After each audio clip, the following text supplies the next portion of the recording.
Ngameni likaKristu Jesu Thank you, waseNazaretha. Jesus. Mangabikho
udumo lubo lwakho kazimunike yakho Thixo wethona amandla wembetha amandla njengengubo uNkulunkulu wethona amandla bayethe Nkosi bayethe Mzali bayethe liwa laphakade bayethe Nkosi yamazulu sibabaza siphakamisa udumo kuwe Thixo wethona amandla ungamandla wena wedwa ungumlilo nayo ungumlilo ophulayo Thixo wethona kubani Nkosi othengawe kubani ongalinganiswa nawe phezu kwaThixo yonke uNkulunkulu wethona amandla uyababaseka ungamandla wena wedwa uyaphila Thixo wathongwele egameni likaYesu waseNazaretha siyakudumisa uNkulunkulu wethona amandla egameni likaYesu waseNazaretha ulungile Nkosi ulungile Thixo wethu ulungile uphakama wena wethu siyakubabaza uluwethelesane uyenelesimahande bayethe Nkosi yamakhosi bayethe thwala lamatwala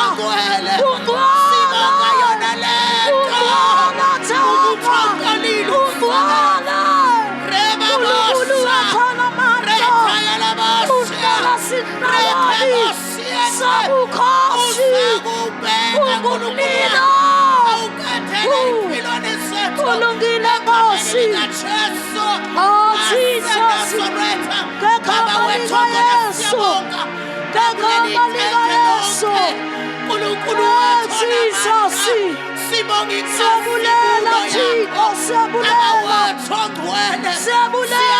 ngekasona amandla siyabulela Nzulu yesimanga siyabulela Thixo othongilayo egameni likaYesu thank you Jesus thank you Jesus thank you Jesus kubani ongalinganiswa nawe atho alingane ungafaniswa nabani Thixo wathongwele wena wethu lithemba uyinqaba yethu yakuphephela Thixo wathongisa ulungile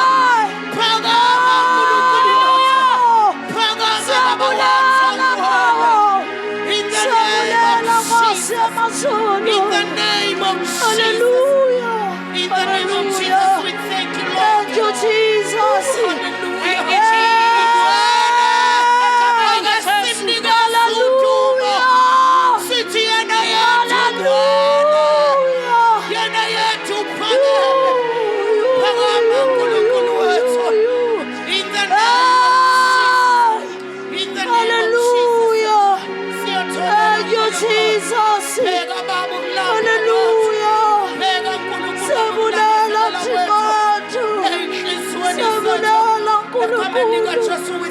Thank you, Jesus, for your presence in Jesus' name. Thank you, Jesus. Hallelujah. Hallelujah. When Jesus,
Thank you, Jesus.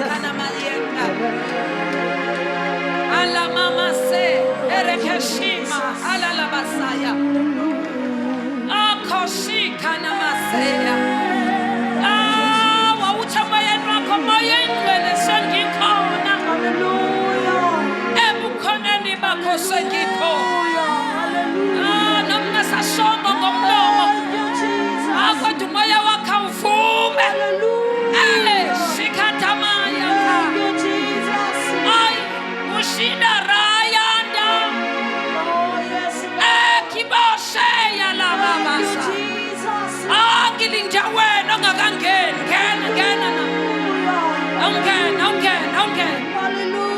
Shikantama sakelele. Jesus. Shakala uthi nomsabeleli.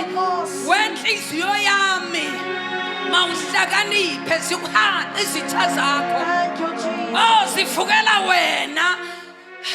Athi linda uthandaza ungayeki ukulwa. Cela ngeinsuku zonke ngoba inkosi inamandla. Ayive inkinga into yokuthi ube khona enkonzweni kodwa ungabi khona. Awube khona enkonzweni. Ngisho umshumayeli uyayazi lonto ukuthi mangabe wena ukhona kodwa ungekho unzinyelwa kanjani. Awube khona enkonzweni. Ushanta mama say ufuna umlomo wakho. Thank you, Jesus. Anamasiensani blesani Nkosi. Esizolalela izwi lakho. Esizolenza izwi lakho.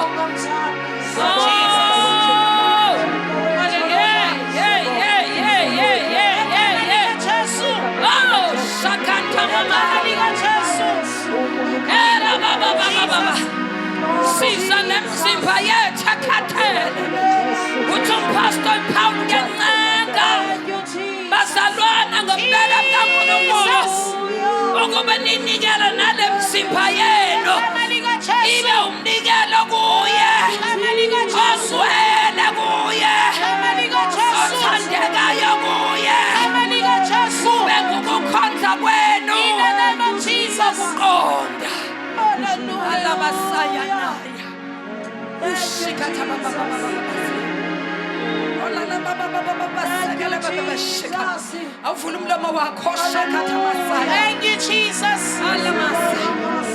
Ngiyakuzwa ukuthi usakhathela. Ngiyakuzwa ukuthi usakhathela. Ngiyakuzwa ukuthi usakhathela. Yes. Ekhama lika Jesu. Ekhama lika Jesu. Ekhama lika Jesu. Wena baba udinga capability. Kade wena baba ufuna inhliziyo. Nasi inhliziyo zabantwana bakho. Nasi inhliziyo eyivumayo. Eshakata baba basandere. Hallelujah.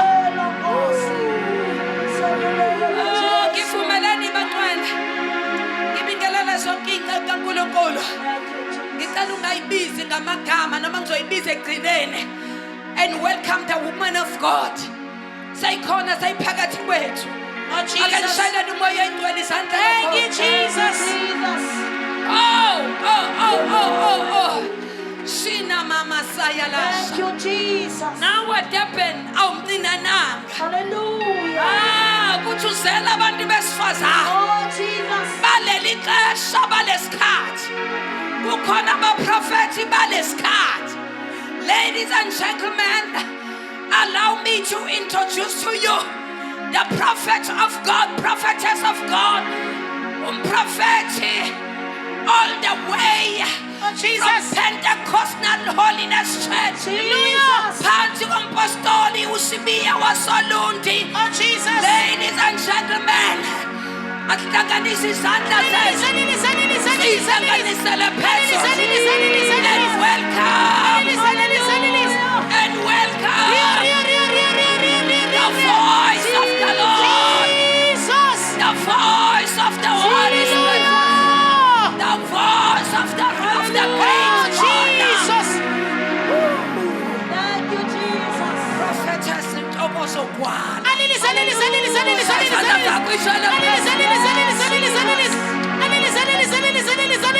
Hallelujah. Thank you, Jesus. Hallelujah. Hallelujah. Baba wethu ongcwele.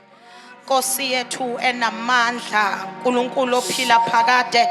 naphakade nasemini. Baba wethu ongcwele, uyisihlangu nesiviko kithi.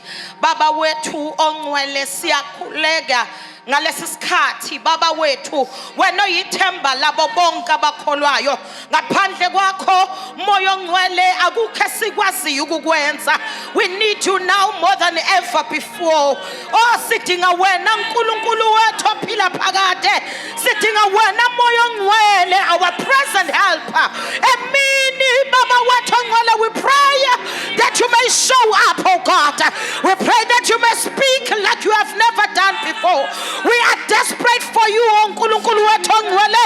Inhliziyo zethu zomele wena. Umoya wethu kunxanelwe as the deer pants for the water. Oh, kunjalo ukunxanelwa kwethu. Sinxanelwe wena Nkulunkulu waphakade. Oh, sikulambele. Oh, sikunxanelwe. Akaze umuntu ezakuwe abuye lambatha. Oh, shakapaya korabasaya. Ushakarabada sokotaya. Elapaya koshataya.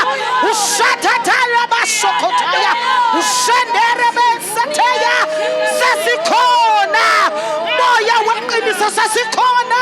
Nkulunkulu wethu ongcwele. Oh,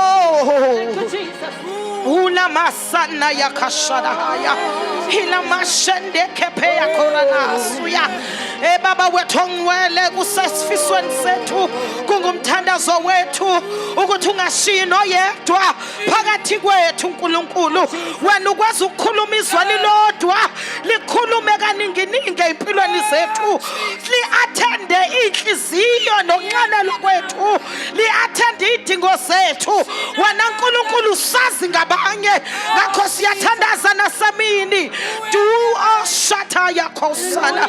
Pindukhuluma moya ongcwele, so that our lives may be transformed. We thank you in advance and we give you praise in Jesus' mighty name. Amen. Hallelujah. Inhle inkosi nasemini. Muhlu Jehova nasemini bazalwane. UNkulunkulu yena yedwa ofanele ukukhonzwa nokukhothanyelwa nokuthotshelwa. Alikho elinye igama elinikeziwe ebantwini. Alikho futhi elithembekile ngaphandle kwelakho uJesu yena yedwa. Ngiyalibingelela ibandla likaKristu emini ngegama lenkosi yethu uJesu Kristu waseNazaretha. Ngokuyithoba okukhulu ngiyathanda ukubingelela our mother, the president of God's army, the leader Baba Zalwane, and the bishop umama wezizwe eziningi uDr. MT Sithole. Siyathoba kakhulu. Our mother, we honor you so much and we honor the Lord for you. Singama kancane bazalwane lithi izwi lenkosi, we should give honor where honor is due. Can we stand on our feet and honor God for our mother and honor God for her. Isitsha uNkulunkulu asiphe sona esizukulwaneni sethu. Amen. Yathanda ukubingelela ngokuyithoba okukhulu. Fundisa uGumede emva kwami, fundisa uNdlovu lapha ngemuva, abafundisi bonke abakhona ngiyababingelela kwelihle igama lika Jesu Kristu waseNazaretha. Ngibingelela ngisho abahleli beNational Believers Convention yethu ka-2024 bazalwane. Ngibingelele the worship team, ngibingelele umshayi wogubhu, the ushering team, bese ngibingelele lonke ibandla kwelihle igama lika Jesu Kristu waseNazaretha. Obaba, omama, intombi nezinsizwa egameni lenkosi yethu uJesu. Umntwana kaNkulunkulu ngisindisiwe, ngiyayithanda kakhulu inkosi. Ngiyacela abazalwane ukuthi siye ezwini lenkosi encwadini kaGenesis 28. Genesis 28 sizofunda from verse 15 kuya ku-17. Ngiyamcela usisi wami uFe ukuthi asifundele kwelihle igama lika Jesu. Amen. Genesis 28 verse 15. Bheka nginawe, ngiyakulondoloza nakuphi lapho uya khona. Ngikubuyisele kulelizwe ngokuba ngikushiya ngingakwenzi lokho engikushilo kuwe. wayesephaphama uJakobe ebuthongweni bakhe wathi imbala uJehova ukule ndawo mina ke bengingakwazi. Verse 17, washaywa luvalo wathi yeka ukwesaba kwale ndawo, yeka ukwesabeka kwale ndawo, akusikho okunye, yindlu kaNkulunkulu kuphela, yisango lezulu. Baba, izwi lakho Baba wethu ongcwele, siyakhuleka nasemini ukuthi ukhulume ngalo eliphefumulelwe nguwe lalotshwa ngabantu.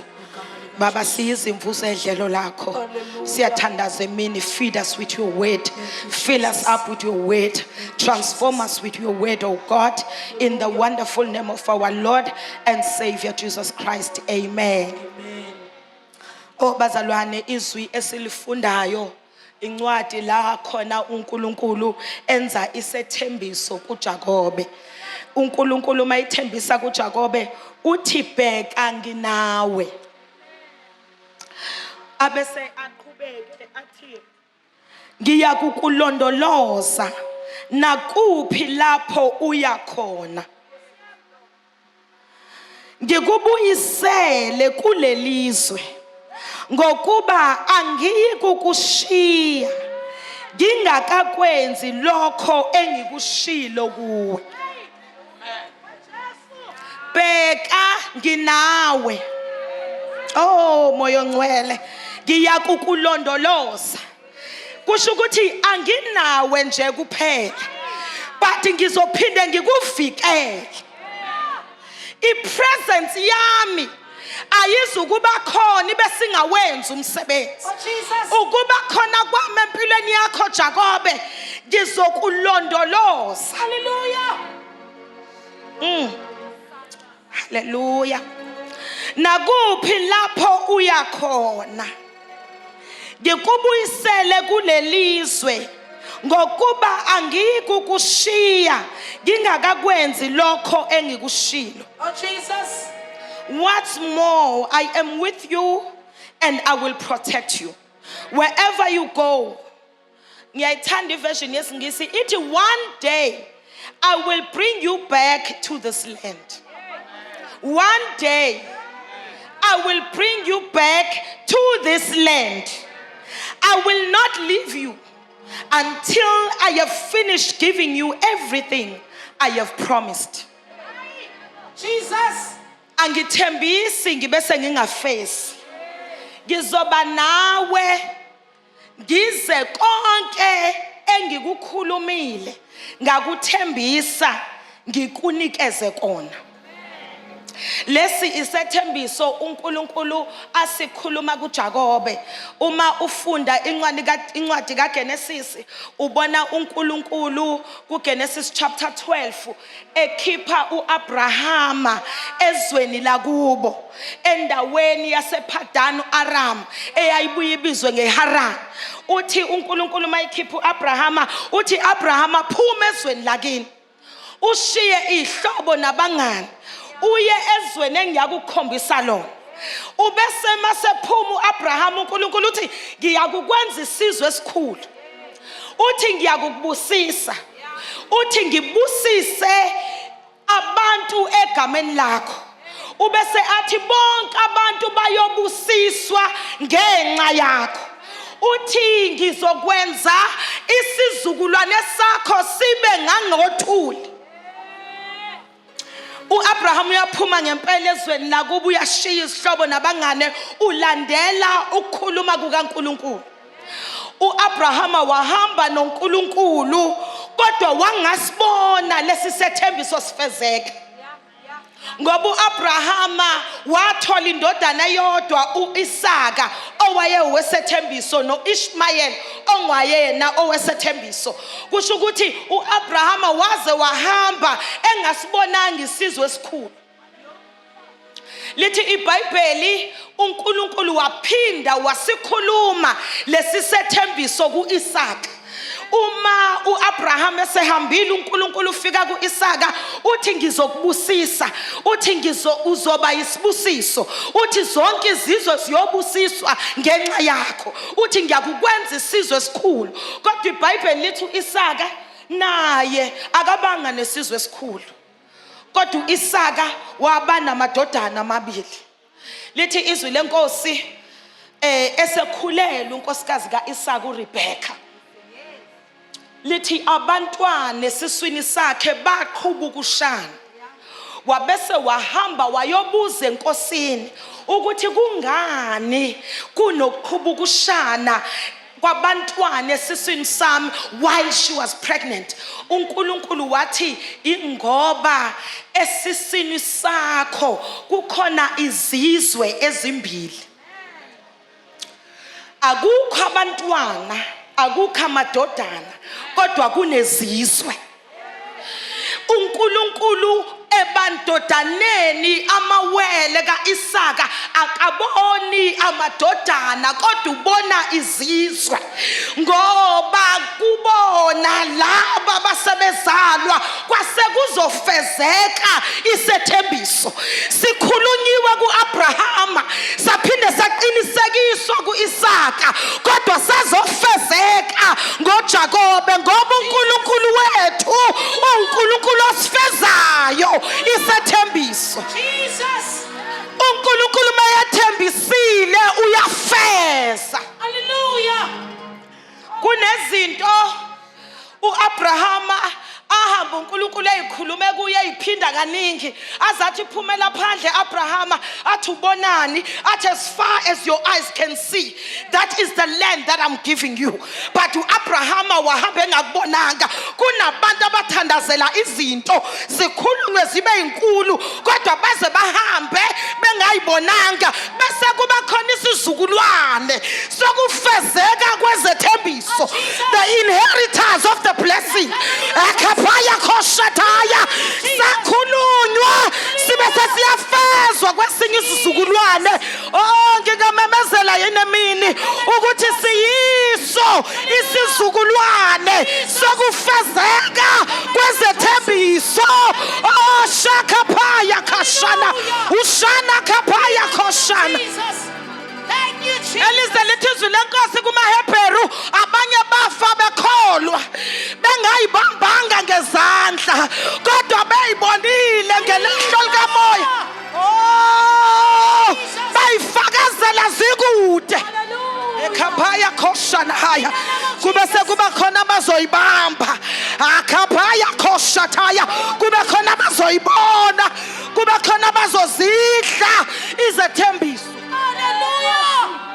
Thank you, Jesus. Hallelujah. Hallelujah. Malibonga igama lenkosi. Thank you, Jesus. Inkosi ethembeke njalo. Lithi izwi lenkosi aphinde athi uNkulunkulu kuRebecca, omdala uzokhonza omncane. Kusho ukuthi manje uNkulunkulu ushintsha iculture yamaHebheru, ngoba in the Hebrew culture a firstborn son must inherit izinto zikababa. Kuhlele kuyiprivilege kwindodana endala ukuthi ubaba uzongibiza nini akhulula isibusiso phezukwami, ngoba umthetho wamaHebrew culture yabo yayithi indodana endala kufanele ithole a double portion of everything that the father had. Lithi izwi lenkosi mabezalwa abantwana, wazalwa kuqala uEsawu, wabese walandela uJakobe ebambelele esithendeni sika Esawu. Kusho ukuthi ngokuzalwa uEsawu is the eldest son, ngokuzalwa uJakobe is the youngest son. Ngokuzalwa okufanele athole isibusiso se-birthright of the first son uEsawu, kodwa ngokukaNkulunkulu amkhethile ukuthi areceive isibusiso indodana encane, ngoba uNkulunkulu akenzi njengokujwayela kwethu, akabheki njengokuqualifya kwemvelo, kodwa uNkulunkulu wenza okusenhlizweni yakhe njengokufuna kwakhe. Lithi izwi lenkosi bazalwa amadodana ngamawele. Lithi uIsaka wamthanda uEsawu uRebecca wamthanda uJakobe. Uma bekhula labantwana lithi iBhayibheli uEsawu wayethanda ukuzingela ayofuna inyamazana. uJakobe wayethanda ukuba la itendeni enza imisebenzi yasendlini apheke abheke ukuthi kwenziwani la ekhaya. Lithi iBhayibheli kwathi ngelinye ilanga uEsawu ebuya endle wabuya elambile kanti uJakobe uphekile. uJakobe ephekile isitshulu la wabona uEsawu ukuthi ngilambile ngiphakela. Wanegotiate uJakobe ngoba he was always after this blessing. Lithi izwi lenkosi wathi thembisa kuqala ukuthi uzonginikeza ubuzibulo bakho uma ngikuphakela. Abesathi uEsawu nginanda bani nobuzibulo sengingaze ngife indlala. You cannot take matters of the kingdom lightly. Inkinga kaEsawu wayengayiboni engayithathi serious engayivaluisha ama matters of the kingdom ukuthi you cannot just play around ngefa lobuzibulo. Kanti uJakobe noma engalona izibulo uyabona ukuthi kunezinto zombuso engilambele. Ho basalwana uNkulunkulu ugcwalisela njengokunqanelwa kwakho. iBhayibheli wathi ayithatha ubuzibulo sengingaze ngibulawe indlala ngife. Na kanti uJakobe was intentional ngokufuna lobuzibulo. Lithi izwi lenkosi wamnikeza kanjalo. Zahamba izinsuku uAbraham uma esuswa uNkulunkulu eHaran uNkulunkulu ukhulumile izinto ezinkulu phezukwakhe waphinde wayiphinda kuIsaka.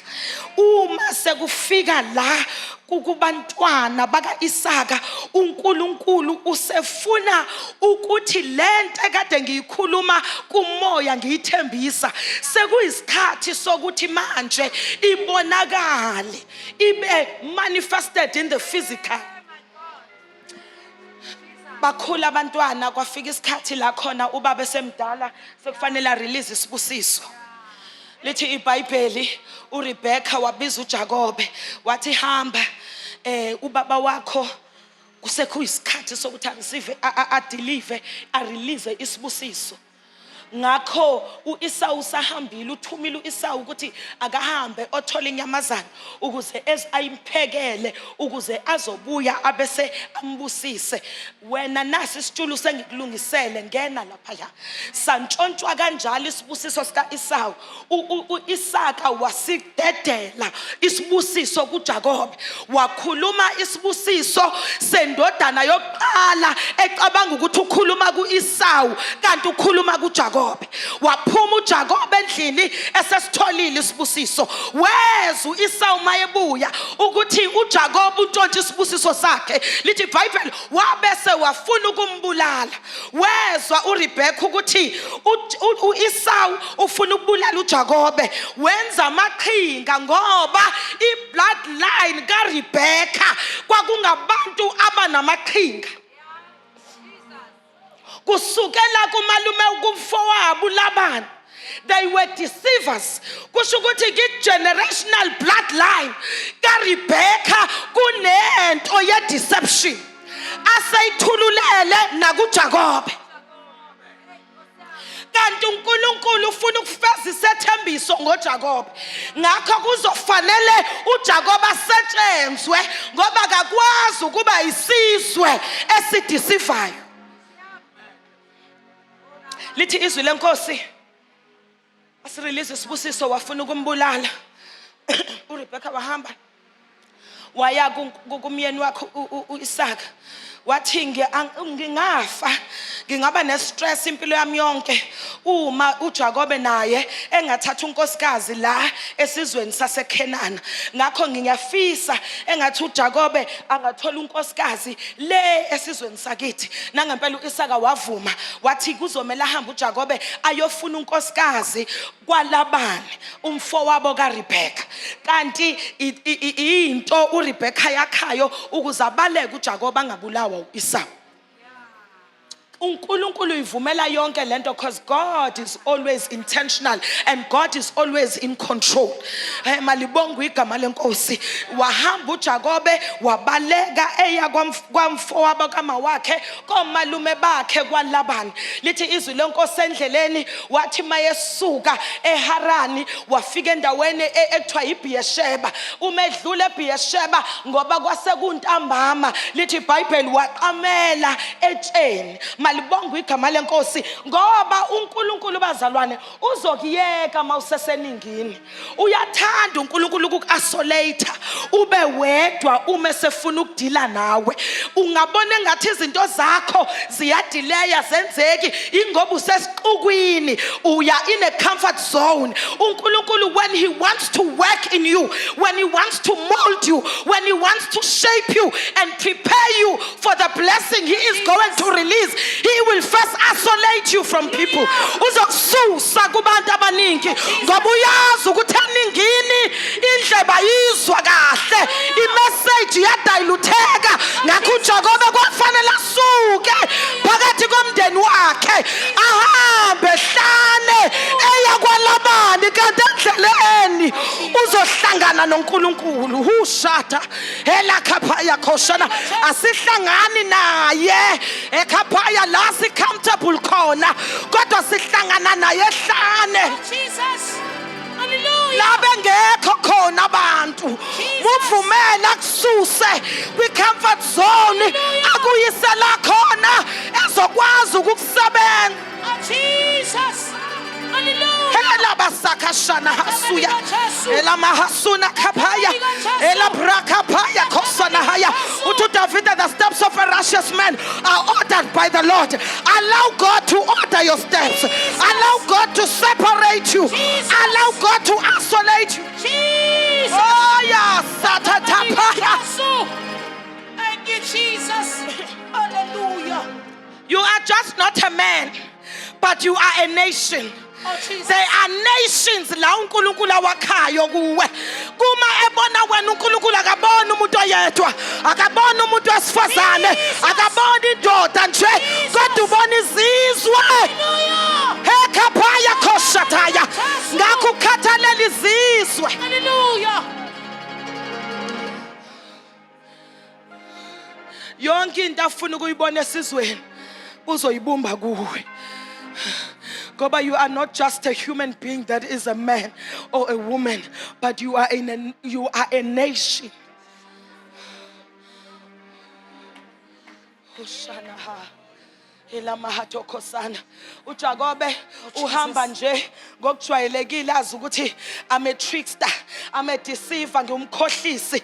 Kanti uNkulunkulu uthi kulomkhohlisi lo ngizokhipha isizwe sami sakaIsrael. La kuzophuma 12 tribes. Ngakho angikwazi ukumyeke nje. Kuzofanele ngimsuse la accountable khona. Ngizovuma abalekayo kwaLabani ngoba ngizomusa la izosetshenzwa khona. Uyasetshenzwa umuntu ozohamba noNkulunkulu. Uyasetshenzwa umuntu ozohamba noNkulunkulu. Ithizwe lenkosi yakhasana waqamela etsheni waphupha iladi elisuka emhlabeni lize lifike ezulwini. Ingelosi zehla zenyuka kulona. Oh bazalwane, uthi phezulu kwakumile uNkulunkulu. Phaya khoshana khapaya khosana ngoba bazalwane, the wilderness is a place of an encounter. Ihlane indawo yokuhlangana noNkulunkulu. If you have never had a wilderness experience, awukamazi kahle uNkulunkulu. Khona uNkulunkulu otholwa ehlane. Lithi iBhayibheli waqamela etsheni, hakhaphaya khoshana, waqamela edwaleni, wabese waphupha. He had an encounter with God. Into ebingenzeki esasekhaya. Ithizwe lenkosi wakhuluma uNkulunkulu kuyena. Wathi, Jakobe, nginawe. Phinda izethembiso azikhulume kuAbraham waziphinda la kuJakobe zinjengoba zinjalo.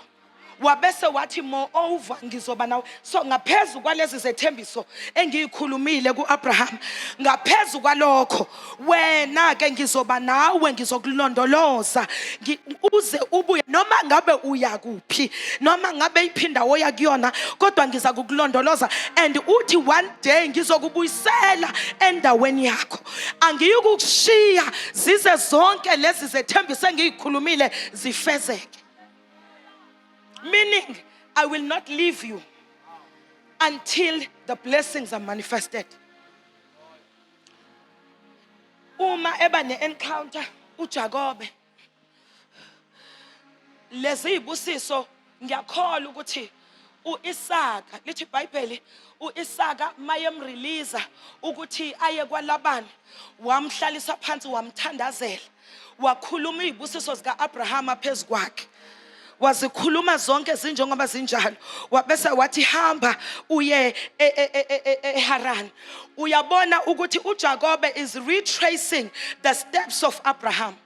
Abrahama wabusiswa uNkulunkulu ephume eHaran eye Canaan. uJakobe ubusiswa uyise eCanaan useye eHaran. Kusho ukuthi for the fulfillment of the blessings we need to come full circle. For the blessings to be fulfilled, we need to come full circle. Konke ngikwenze kuAbraham ngiyaphinda la kuJakobe. Uretrace zonke indlela uAbraham ayihambile ngoba angikwazi ukunikeza isibusiso kumuntu engingahambanga naye. Kufanele ngihambe nawe uhambo oluthile ukuze ngikunikeze isibusiso. Lithi iBhayibheli waba ne-encounter uJakobe wathi impela lena indlu kaNkulunkulu. uNkulunkulu lo bekhuluma naye. For the first time he is able to hear the voice of the Lord. Bazalwane, kukhona ukushunyayezwa enkonzweni ngezwi likaNkulunkulu lizwe. Kodwa kuyafuneka nawe ulazi iphimbo lokukhuluma kaNkulunkulu. Ungamuzwa uNkulunkulu ngoba uphakathi enkonzweni eshunyayelwe eBhayibhelini. Uyadinga ukumazi uNkulunkulu ophumile la, ohlangana nomuntu, wazi iphimbo lakhe. Kwakunganele uNkulunkulu izethembiso esayikhulume kuAbraham wayikhuluma kuIsaka, uJakobe exoxelwa ngazo. Kodwa kwafika isikhathi la khona izithembiso nezwi likaNkulunkulu, iphimbo likaNkulunkulu elizwa yena for himself. Ngoba bazalwane ozwe iphimbo lakhe akanaguquka ngisho kungenzekani. I-encounter noNkulunkulu bandla likaKristu ikusiza ukuthi ube nento obambelela kuyona ngisho kungathiwa indlela inzima kangakanani. Ukuthi kodwa ngimbonile, kodwa ngiyamazi. Usho njengoJobe uthi ngiyamazi umhlengi wami, uyaphila. Kudingeka umazi bazalwane, ukuzwa ngaye akuphelele, kufuneka ukumazi, wazi iphimbo lakhe. Ngoba mawazi iphimbo lakhe noma banye sebeshinto engeseyona uyothi kodwa le akuyona. uNkulunkulu engimazi yakenzi kanjalo. Noma sebephambanisa ivangeli uyothi wena engalithola mina noNkulunkulu engahlangana naye mina akavumi ukuthi kwenziwe lokho. An encounter izokwenza uqine ekukholweni kwakho, izokwenza unganyakaziswa nayilutho, izokwenza ngisho ungabambanga imoto uNkulunkulu abe uNkulunkulu. Hallelujah. Shakaphaya khosana. Igama lika Jesu. Hela mahathakaya khosana. I-encounter noNkulunkulu izothi noma bethi thatha lamanzi uwasebenzise khona into ezohlangana. Utho wami ngimaze engaxutshwana lutho. Lithi iBhayibheli uJesu mayithuma abafundi bakhe wathi ningaphathi lutho, hambani nibashumayeze uJesu, nibamukelise amandla ekhaphaya abagulayo, nibabeke izandla baphile. Asikuphatha lutho, asikwazi omunye. Ukuhlangana naye kwenza ungadukiswa umuntu, kwenza uzike kulokho kwaziyo. Uthi ngokulandela msindisi wena wachitha igazi noma bonke bekudela, kodwa mina ngiyokulandela. Oh thina sijiki thina sibuyele emuva asikuyishintsha nemessage asikuyishintsha nemessage asikunezela sikufaka kungekho kodwa siyoma esifundisweni sika Kristu uKristu yena yedwa omethelwe uyithemba labakholwayo ungumlilo oqothulayo nanti ithemba labasendulo abalibheka selaphuma bani. In the name of Jesus. Hallelujah. Have an Jesus. encounter with God Thank you, Lord. and your life will never be the same again. Jesus. Hena zoka hela khapa yakhosa Kabalika Jesu. ilana khosha na lithizwe lenkosi uJakobe naye wenza isethembiso le ndawo yaphenduka yaba indawo yezivumelwano ngoba noJesu noNkulunkulu uyafunga kuJakobe uyathembisa noJakobe wabuya wathembisa wathi uNkulunkulu uma uzongigcina lapho ngiyakhona ungiphe ukudla ungiphe izinto zokugqoka ngigqoke ngiyathembisa ukuthi mhla ngibuya kuko konke ngiyoba nakho mangibuya la ngiyofike ngishiyo kweshumi kwakho konke ngiyobe nginakho Mfundisi uNdlovu uthembise ngakabi nakho umnikelo kubazalwane masuyiqonda into kaNkulunkulu uthi inkosi mawunika umsebenzi ngiyathembisa u50% weholo lami lokuqala uzoya endlini yakho you make a vow lithi iBhayibheli uJakobe wenza ivow wathi konke ngiyobuya nakho mhla ngibuya angazi nokuthi uhambo lwami lizoba njani kodwa I will give 10%. No, Abraham gave 10% to Melchizedek. So Jacob is really reliving the life of his grandfather Abraham. Ngoba bazalwane kuyingozi ukulandela icovenant necovering okuyo ungazazi izethembiso ezakhulunywa phezukwayo. Kubalulekile ukuzazi izethembiso ezikhulunywe phezulu kohambo lo hambe kuqala kunawe ukuze uzoyiclaima kuNkulunkulu.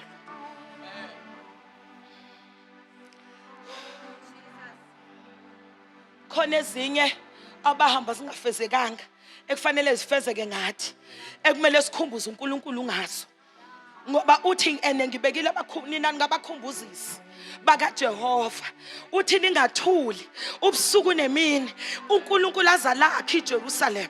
That means we need to remind God of the promises that he has made. Ithizwe lenkosi wahamba uJakobe bazalwane mangifuna ukushesha wahamba wafika kwaLabani wafika kwiqile elingaphezulu kobuqila akabenza ngoba uNkulunkulu uma uyiqili uzokuhlanganisa namanye amaqili ukuze adile nobuqili bakho ukuze kubreakwe this character of being a trickster and a deceiver. He had to meet the greatest one that will trick him until he understands how painful this is. Lithi iBhayibheli mayifika kwaLabani wahlala kwaLabani for 20 years. Uma efika kwaLabani wayixoxa indaba yakhe ukuthi ufuna umakoti. uLabani unamadodakazi amabili unoLeya unoRachel. uLeya mdala uRachel mncane. Yena wafuna omncane. Wathi uNkulunkulu wathi uLabani uzosebenza u7 years ukuze ngizokunikeza indodakazi yami. That means he had to work 7 years without any wage. Ufundiswa isubmission and servanthood. Ngoba mawuzohamba noNkulunkulu kuzoba nezizwe kuwe. You need to be able to serve without any reward. Number 2, you need to be willing and know how to submit to someone on authority phezu kwempilo yakho. Ngaphambi kokuthi wenziwe isizwe kunezinto okufanele uyifunde. You submit, you serve. You serve, you submit. uJakobe wafundiswa kaLabani ngoba uNkulunkulu bazalwane is very intentional. Umsuse ngamabomi phansi kwaIsaac noRebecca ngoba uyabona ukuthi he is a spoiled child la. Lento engifuna ukuyakha kuye ngeke yakheke. Ngakho ngicreate isituation ezomkhipha ekhaya ayohlala kwaLabani ngoba khona into engifuna ukuyakha kuye. He had to submit to Laban, working day in and day out without a salary. Ulindu 7 years, a perfection. Yokuthi uthole unkosikazi. Only to find ukuthi mase kuusuku lokunikezelwa kankosikazi awunikezwa lo mfunayo. Unikezelwa omdala. Uzwiswa lento ayenza uEsau. Ithi iBhayibheli wathi uLabani kuusiko lokuthi ukuthi awukwazi ukugana indodakazi encane endala ingakagani. Ingakho ngikunikile endala ngoba yiyo ekufanele igane kuqala. Uma usayifuna le encane uzomela usebenze omunye 7 years ukuze uyithole. That means for 14 years he had to work without a salary. Esebenzela amakhosikazi. Kodwa uNkulunkulu onomusa wenza ukuthi ekusebenzeni kwakhe ngesikhathi elusa imfuyo kaLabani, God made sure that he prospers in everything that he does. Nayi into emnandi ngoNkulunkulu uthi ekucindezela ngapha ngoLabani abekubusisa kulento uLabani akwenzisa yona. La uLabani ukuphethe kanzima, ukuphethe kabuhlungu, akakholeli kodwa yonke into isandla sakhe esithintayo ibusisiwe. Lento uLabani akunike yona ukuthi gade you prosper in it because you are a person of a blessing. It's just that now usakhiwa kodwa isibusiso sona sikuwe.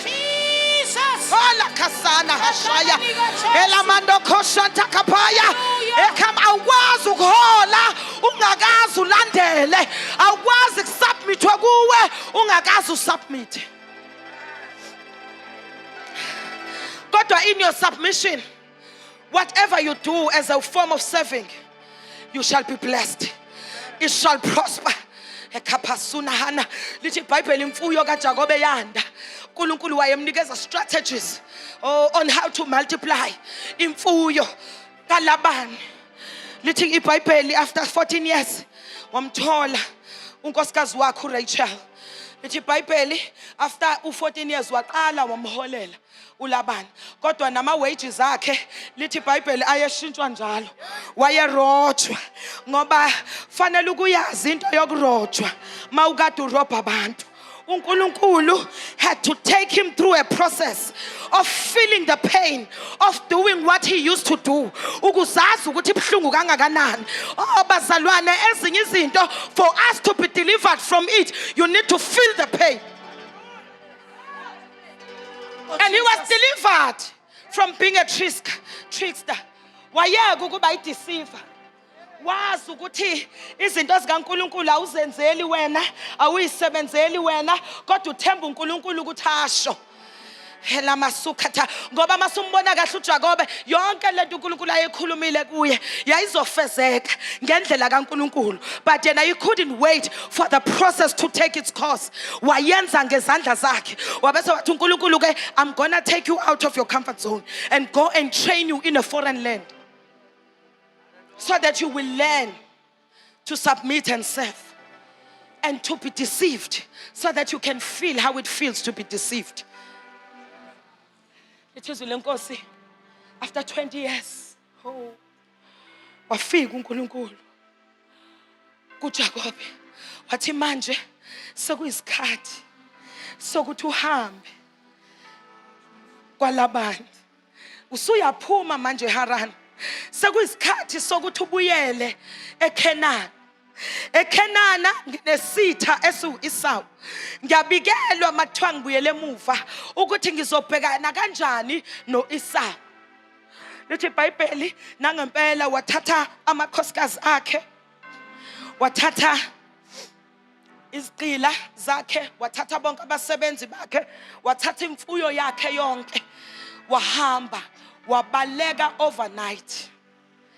Lo muntu lo has learned a life of being a fugitive, always in the run. Wena kwaLabani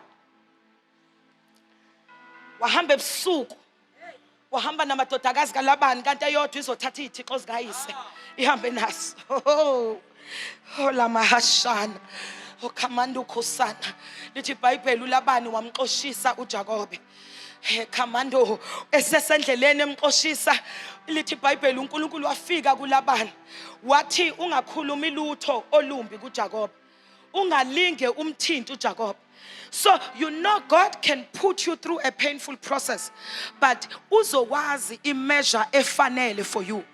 Ngeke avume uma abantu sebedlalela kuwe.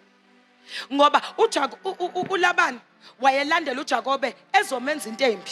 Kodwa uNkulunkulu kwafanele afike athi uze ungamenzi lutho uJakobe. Uze futhi ungakhulumi lutho olubi noluhle phezukwempilo kaJakobe. Engathi uNkulunkulu wayethi now sekuyisikhathi sokuthi ngifeze into engiyikhulume ngoJakobe. Ngakho akukwazi ukwehla izwi elingalungile phezukwempilo kaJakobe ngoba lizokona lento engiphezulu kwayo. Noma ebaleka uJakobe kodwa ukuphuma kwakhe kwaLabani kwase kuyicebo likaNkulunkulu ngoba u20 years usuphelile. 20 years bazalwane is for manhood. Uma ufunda umlando wakaIsrael, izinsizwa ezazivunyelwa ukuya empini kwakuyinsizwa sezino20. Kusho ukuthi 20 years wokuhlala kaLabani kwakwakhiwa ubudoda kuJakobe. Number 2, it's maturity and accountability. Wayofundiswa ukuba accountable. Awukwazi ukuthi ufike ezithembisweni ungakafundi ukuthi ziphathwa kanjani. Ngakho imaturity balulekile. Bazalwane ngeke nibabona abantu abawini lotho bawina ama-million ngo-2024, ngo-2025 asephele wonke ngoba there was no training process to maturity and accountability of how to handle millions. Ngakho yingakho uNkulunkulu thina bandla lakhe eqale asitrain, asimolde, asishape, asifundise ukuba accountable, asifundise ukuba matured, so that when he blesses us, the blessing does not take us away from the presence. And we know how to handle the blessing. Umuntu obusiswe engatrainwanga uhamba phezu kwamakhanda ethu. Kube ngathi ukuswela into ongakwazi ukuthandaza ngoba akakwazi ukuswela. Oh bazalwane, umuntu ovele wabusiswa engadlulanga kwiwilderness akakwazi ukukhuluma nathi ngoba unento yokuthi everybody must have, kanti akakwazi ukuthi nakuswela nanto ekhona nanto engekho. Akukho kungasehlukanisa nothando lukaNkulunkulu. Sifike kuye siswele samethemba, noma sesikuye siswele sisamethembile. Akusho ukuthi he is less of a God because we don't have. Hallelujah. Thank you, Jesus. Ngakho umuntu ongakaze aswele na umkhuba wokuhamba phezu kwamakhanda abantu. Khamaya khoshana. Akakwazi nokusiza abanye. Uma eshele washada emncane, umuzwa sethi abantu abasha kuyahlalwa lapha engazi ukuthi hey ukulinda uNkulunkulu kubhlungu. Akukho mnandi ukulinda ukufezeka kweprocess kaNkulunkulu. Kube ngathi wena izinto zakhe azizi ngoba you have done something. You did not do anything. There is a training process. Jacob had to be trained for 20 years kwaLabani for him to be able to handle everything that God would give him.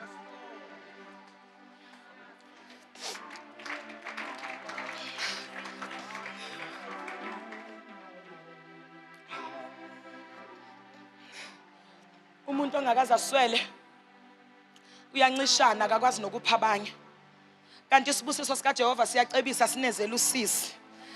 Uma uNkulunkulu ekubusisa, you are an extended hand of the Father. uJakobe uJoseph mayibusiswe eGibhithe wayengabusisela ukuthi aflourish eGibhithe for the sake kaFaro, kodwa wayibusisela ukuthi alande isizwe sakubo, asibuyise asilethe eGibhithe, asinakekele ngesikhathi sendlala. You are an extended hand of the Father when you are blessed. But blessing without maturity and accountability is a problem. Lithi izwi lenkosi sesothandaza. mayefika uLabani kuJakobe babe sebenzisa uvumelwano sokungaphinde bahluphana.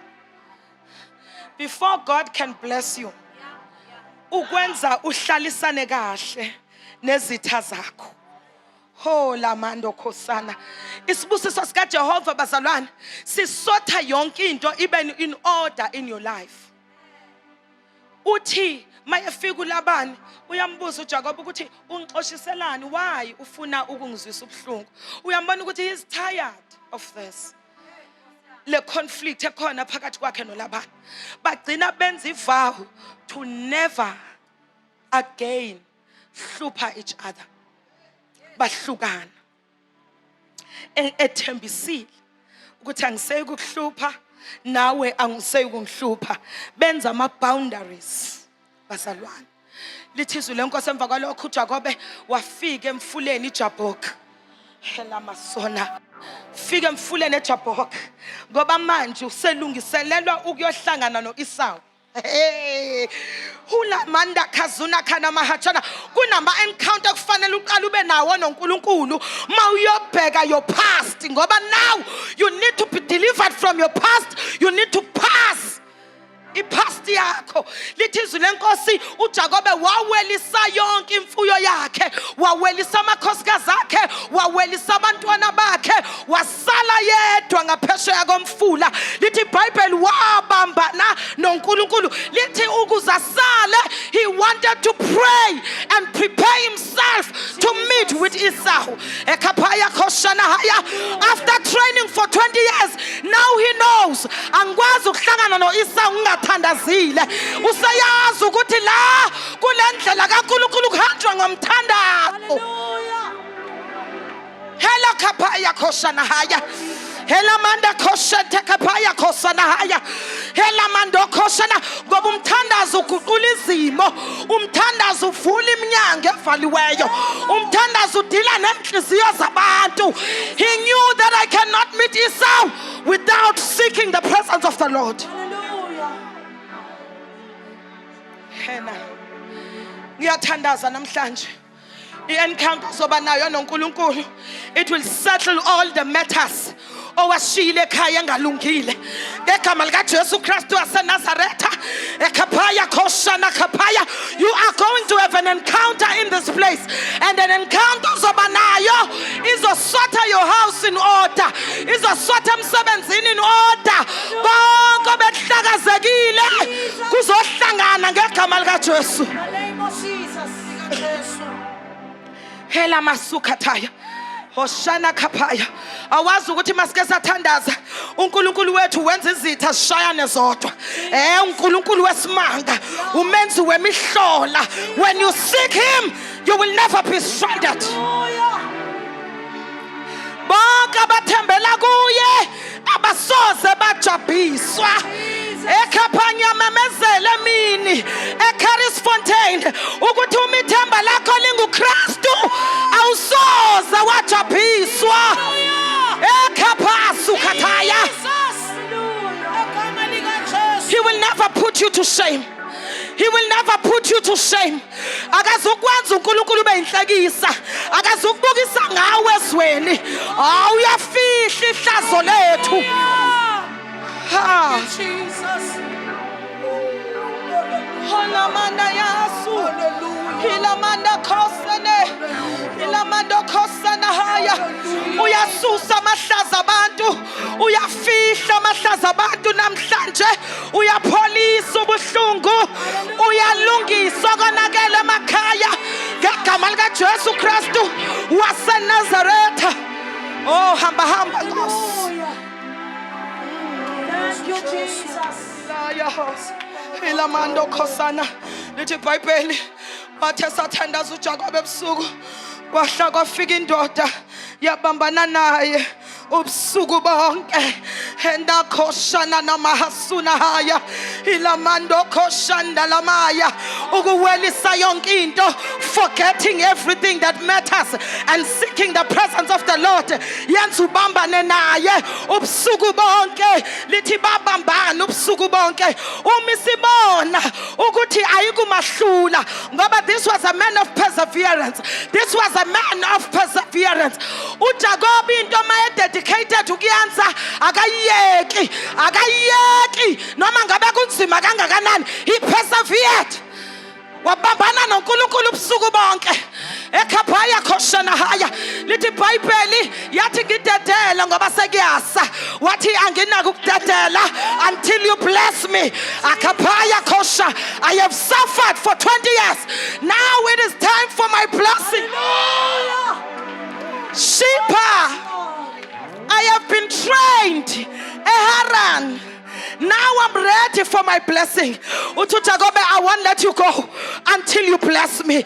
Little Bible, when the man realized ukutaikwazi ukumahlula ekhaya yambuza yathi ngubani igama lakho wathi I am Jacob, I am a deceiver, I have a past. Though I'm looking for a blessing, but there is something that is still hanging in my life. NgiuJacob umkhohlisi wathi now I'm changing your name. Hakapasa kwashintshwa igama wathi now you are Israel.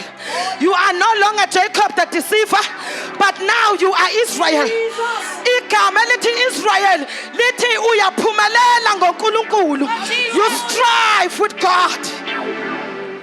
Now I'm not gonna deceive anymore ngoba ngiyaphumelela ngoNkulunkulu. Your name is going to be changed. Now you are Israel. You are no longer Jacob, an individual, but now you are a nation. 12 tribes are amongst you. Esibelethweni sakho Jacob ngakhisizwe sika Israel engiyohamba naso engiyofeza ngaso isethembiso.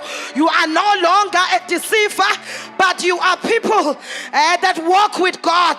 Abantu bakaNkulunkulu, abantu besethembiso. You are Israel, people of the promise, people of the covenant. Kushapa yakosana. Come soon. Sesizothandaza.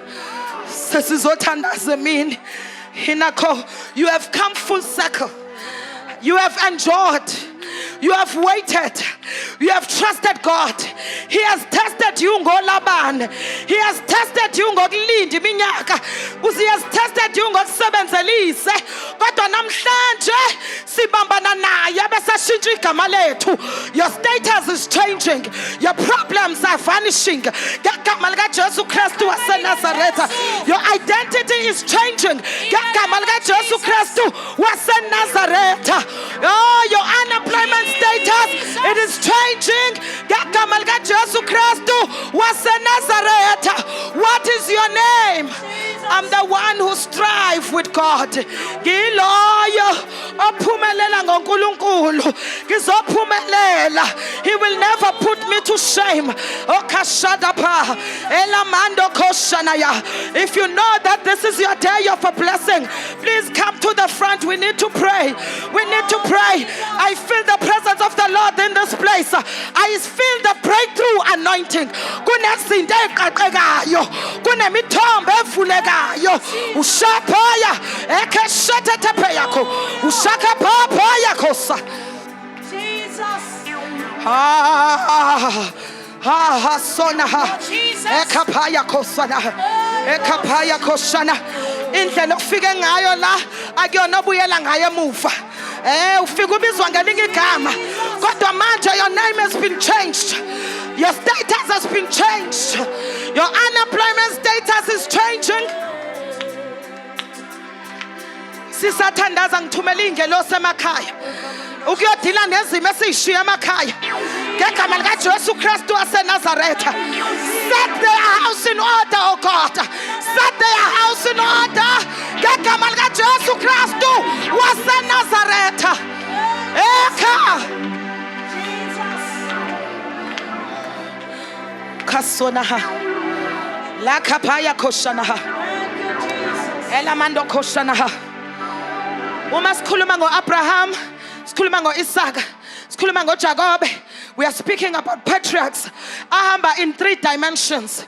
Dimension Abraham is a dimension of faith, trusting God. Kuloku akuthembisile ungayeki kuze kufezeke. Uma sikhuluma ngoIsaka, we are speaking about a dimension ekwazi ukuvula imithombo ebeyikade ivalekile. Therefore every well that was locked phakathi kwethu iyavuleka imithombo yonke. Mithombo egqitshwe amaFilisti siyayivula ngegama likaJesu. Kamaso. And the dimension of Jacob, giving birth to nations. Kamasona. Thank you, Jesus. Bazalwane, ijourney kaJacob yadila nama-generational curses ayekhona empilweni ka-Abraham of delayed pregnancy. Lithi iBhayibheli uSarah wayeseno 100 years uAbraham bethola uIsaac. uIsaac uRebecca ethola amawele, he was 60 years. But masifika kuJacob, that spell is broken. We are in a dimension of breaking generational curses in the name of Jesus. In the name of Jesus. Jacob bezalwa kwi-bright line yama-deceivers, but makufika kuye, that generational curse was broken. We are breaking every curse. Every curse, every curse, every curse is broken. Every curse is broken in the name of Jesus. In the name of Jesus. In the name of Jesus. Let us lift up our hands as I pray. Ha. Ha. Helakos. I decree and declare upon your life, I'm removing the clothes of shame. Jesus. The garment of shame is removed in the name of Jesus. I speak the garment of praise. Beautiful ashes, beautiful ashes, beautiful ashes in the name of Jesus.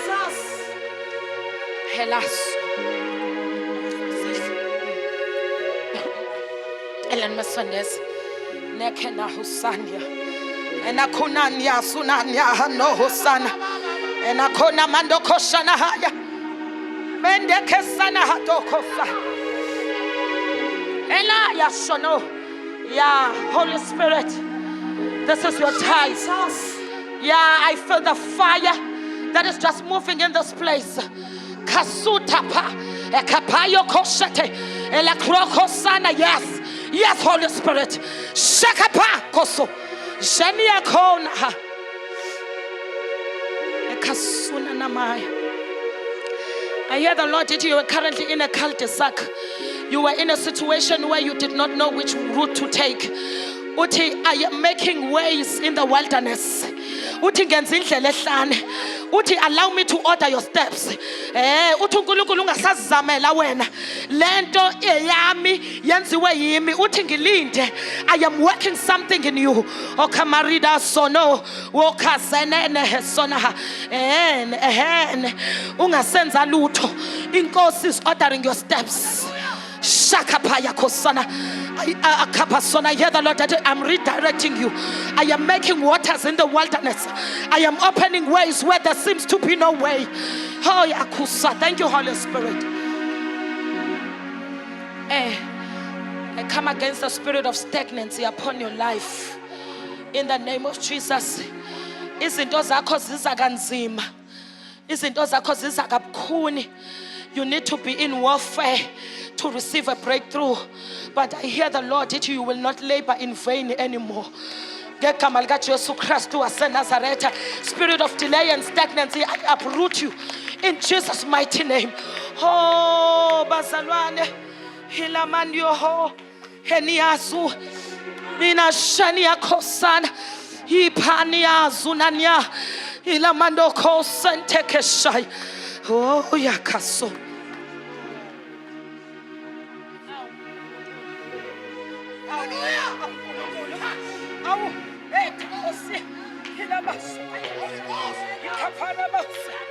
Shania Koraba, Mendia Kona Kappa, Elamando Kosen Tekerebesa, Ela Kosna, Elamason Koshana, Kamando Koshat.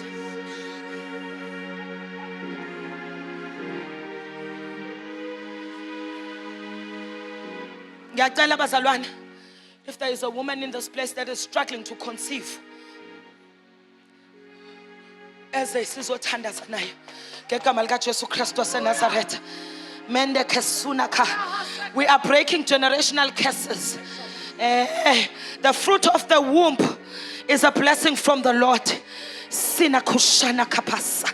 Hela kasuna na. Nena zuna kapa. Ena koshata.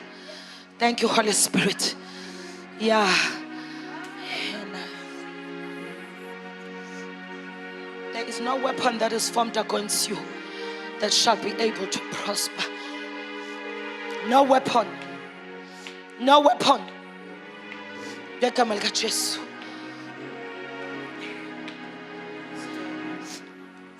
Esa. Etakosia. Woo. Helaya. Yes. Yakanohosa. Yes, Lord. Hey, yakos. Ekapayakosha. KunoJehova fohlayo kule ndawo. Okay. Saniyokosha. Nakanokhosana. Thank you, Jesus. KunoNkulunkulu. Henana yakhosa. Eka. Eka. Eya kapa. Eya tatapano kosa. Eshakapaya. Lina tokorida.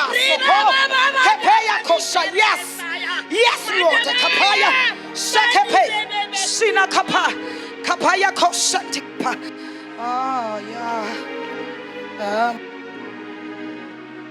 Thank you, Holy Spirit. Na na na na, ni na ni na na, ni ni ni ni ni ni ni ni ni. Oh, kepashia, ya kapaya kosana. Arise, O Jehovah, and let her enemies be scattered. Satapa, la kapashana kesana. Enakosa. Oh, Bazalwane, the presence of the Lord has just filled this tent. I feel the fire of the Holy Ghost. Abanya will receive new tongues. New tongues. Kapasa. Zenia kosa. Ya senikas. Jesus.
Ngicela ibandla lisime ngenyawo bazalwane egameni kaJesu.